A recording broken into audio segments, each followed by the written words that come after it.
Advantages क्या है, suitable for lengthy messages. अभी कैसा है ना, वो वाली बात होगी, तुम्हारी बुक कितनी बड़ी रहती है, तुम बोलोगे हाँ सर, और ओरली तो फटाफट बता दिया जाए, लेकिन तुम्हारा सिलेबस और बुक जैसे बड़ी रहती है, वैसे कुछ कम्युनिकेशन, जैसे कि मशीन कैसे ऑपरेट करना है स्टेप बाय स्टेप जो है ना, वो वाली बात है। लॉकडाउन में तुमको खाना बनाना है, तुमको आता नहीं, तुम क्या करोगे, यूट्यूब में देखोगे, तो वो स्टेप बाय स्टेप बताएगा, और इतने बार बताएगा कि हो सकता है तुम कुछ गड़बड़ी कर दे।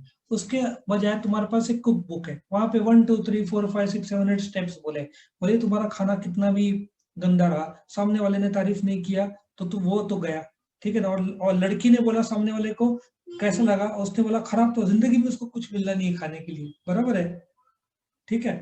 तो सुटेबल फॉर लेंदी मैसेजेस, जहाँ पे मैसेजेस लेंदी है, ओरली कुछ मिस हो सकता है कम्युनिकेशन में।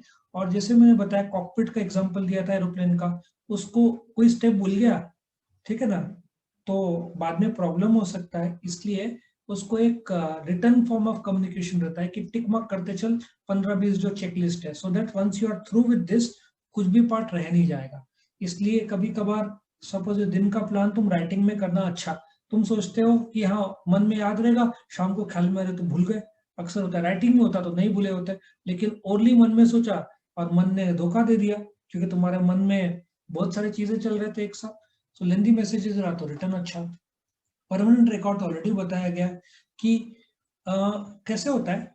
अब ये कुछ राइटिंग में अपने नोट्स देख लो, परमानेंट रिकॉर्ड, तुम पढ़ रहे हो पर तुम्हारे मन में कुछ और चल रहा है, पूरा तुम्हारा वॉश आउट हो गया।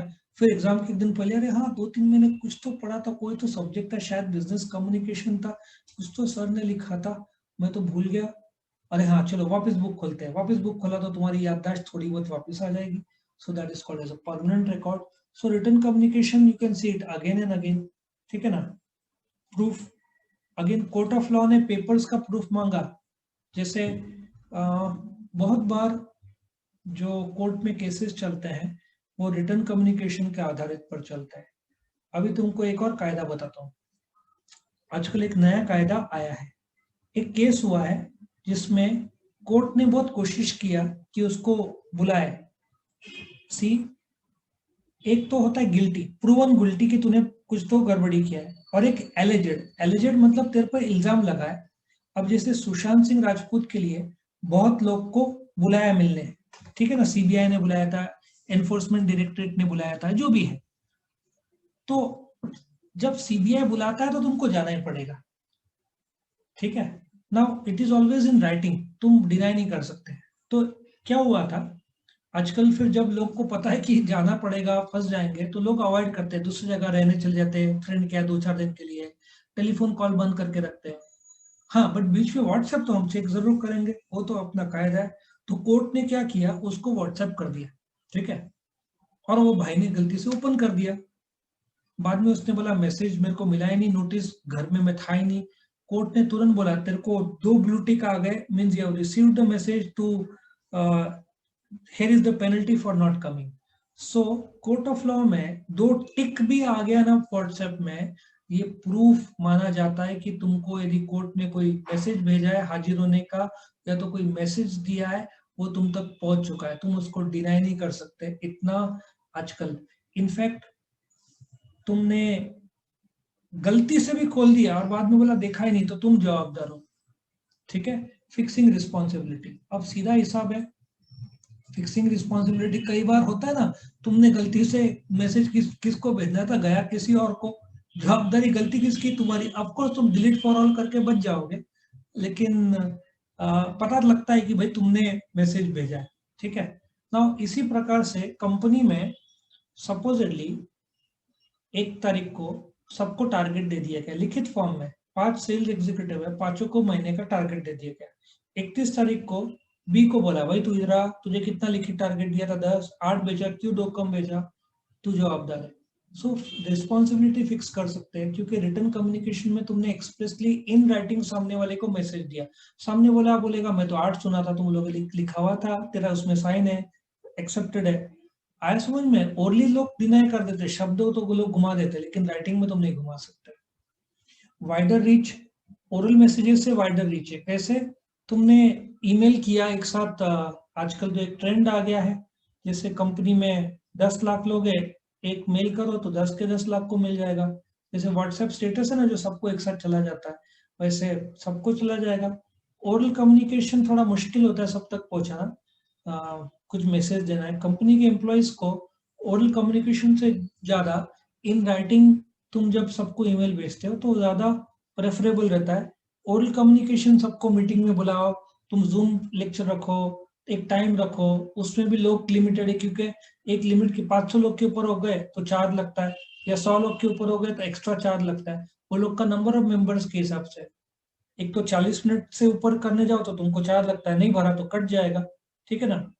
अपना क्यों नहीं कटता है जूम लेक्चर्स, क्योंकि हमने सब्सक्राइब किया है, every month we have to pay the charges to Zoom, जो भी मंथली चार्जेस होंगे 1300-1400 रुपये महीने का लगता है, लेकिन that is for 100 members. If तुम 100 मेंबर्स के ऊपर चाहते हैं तो उसके चार्जेस अलग, 500 के ऊपर तो अलग चार्जेस। आया समझ में। लेकिन जूम में कितने लोग आ सकते, कंपनी में 10,000 लोग काम करते, तो जूम काम नहीं करेगा, तुमको बहुत ज्यादा चार्ज लग जाएगा। तो फिक्सिंग रिस्क वाइडर रीच समझ में आया, लेस एक्सपेंसिव।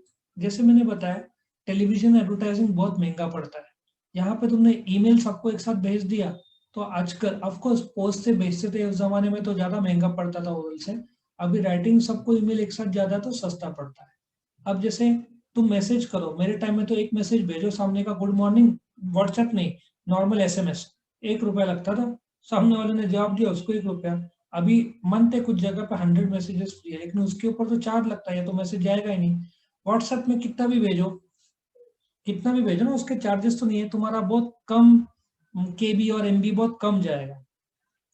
तो राइटिंग मैसेजेस जहाँ पे it is sent for all is very cheap as compare to oral, क्योंकि ओरल में तुम सब जगह नहीं पहुंच सकते कम्युनिकेशन जब ओरल करते हो तो। क्रिएटिंग गुडविल, अभी क्या होता है, कंपनी गुडविल कैसे क्रिएट करती है, जब तुमको लेटर आता है, ठीक है, आजकल कंपनी का एक कागज रहता है A4 साइज, तुमने सुना होगा, बट A4 में एग्जीक्यूटिव बॉन्ड पता नहीं तुमने सुना है कि नहीं। क्या होता है, कागज का जो थिकनेस है वो GSM पर आधारित है। 70 नॉर्मली आइडियल माना जाता है बिजनेस के लिए, ठीक है। तुम्हारे टेक्स्ट बुक्स जो है वो 70 GSM के, लेकिन कुछ गाइड्स रहते हैं वो 60 GSM के रहते हैं। जितना पतला कागज, जितना सस्ता बुक, उतना कागज पतला होते जाता है। लेकिन कंपनी 70 के बजाय 80-90 GSM बेचती है, एग्जीक्यूटिव बॉन्ड में बेचती है, तो कंपनी का ब्रांड बनता है कि कितना अच्छा कागज से भेजा है, उसमें भी लोगो कलर रहता है। ऐसा आजकल कंपनी, हालांकि ये सब का भी इंपॉर्टेंस कम हो गया ईमेल आने के बाद में, ऑफिशियल लेटर्स कम जाते हैं। टाइम सेविंग्स, तुम बोलते ना, तुम कितना भी सामने वाले को बोलो वो समझेगा ही नहीं, ठीक है। उसके बजाय राइटिंग में कर दो। जैसे तुमको एक एक बात बताओ, तुमको किराना शॉप में भेजा, तू चाय पत्ती लेकर आ, नमक लेकर आ, 1 किलो गेहूँ, 2 किलो दाल, चावल, सूरती कॉलम 1 किलो चावल, उसमें से भी तुमको इडली सांभर मसाला, उसमें 2 मसाले, एक मीट मसाला, एक चिकन मसाला, एक ये मसाला, फिर तुमको हल्दी थोड़ा सा चाहिए, पार्ले जी के 3 पैकेट और बॉन बॉन के 2 पैकेट, ठीक है ना। उसमें रवा थोड़ा लेकर आओ, थोड़ा सा पोहा लेकर आओ, आते समय थोड़ा भाजी लेकर आओ, उसमें प्याज 1 किलो, टमाटर आधा किलो। तुम बोलोगे एक काम करो ना, लिख के दो ना, काय को इतना दिमाग को टेंशन दे देगा।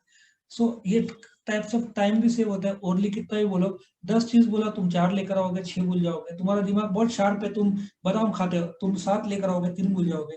तुम बोलते हो 10 के 10 याद रखने का तरीका, तो एक तरीका है व्हाट, तुम रिकॉर्ड कर लो, तुम सामने वाले को बोलो, तुम बोलते रहो मैं रिकॉर्ड करता हूँ व्हाट्सएप में, व्हाट्सएप आते ना मैसेज में, रिकॉर्ड करके भेज दे, वो भी एक है।